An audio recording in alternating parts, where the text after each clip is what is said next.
તમારો સારામાં સારો ભાઈબંધ કોણ? વીર. વીર. અને વીરનું આખું નામ શું? દેવલેકર વીર સુનિલભાઈ. વીર સુનિલભાઈ. અચ્છા.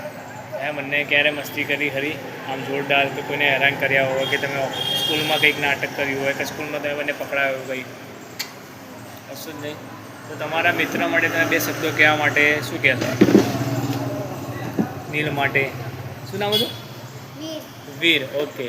તો હું તમને આજે એક વાત કહું ગયુભા કે મિત્ર કોને કહેવાય કે જે મુસીબતમાં કામ આવે એને કહેવાય. આના પરથી તમને ખબર પડી કે મિત્ર હોવા જોઈએ તો કૃષ્ણ સુદામા જેવા, મિત્ર હોવા જોઈએ તો જેઠાલાલ અને તારક મહેતા જેવા, મિત્ર હોવા જોઈએ બાળપણો જેવા.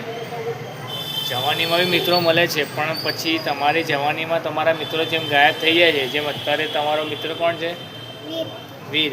જ્યારે વીર મોટો થશે, જ્યારે અમને કોઈ ભણવાનું ચાલુ થશે ત્યારે વીર એમની જોડે કદાચ નહીં હોય, બટ અત્યારે એમની જે મુવમેન્ટ છે 5-10 વર્ષની ત્યાં સુધી એની જોડે 100% રહેશે.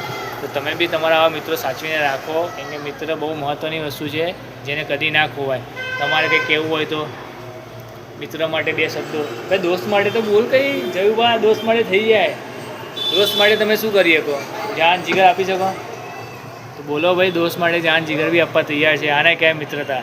બાકી અમારા જેવી જનરેશનના જાન જીગર આપવા માટે રેડી હોય, ના નથી પાડતા, બટ જે બાળપણની દોસ્તી હોય ને એ બેસ્ટમાં બેસ્ટ હોય છે. જવાનીમાં હોય પણ એને જવાબદારી આવી જાય એટલા માટે. તો તમને વિડીયો ગમ્યો હોય તો લાઇક, શેર અને સબસ્ક્રાઈબ કરી દેજો, કેમ કે અમારે 2 કોપીરાઇટ આવી ગઈ છે.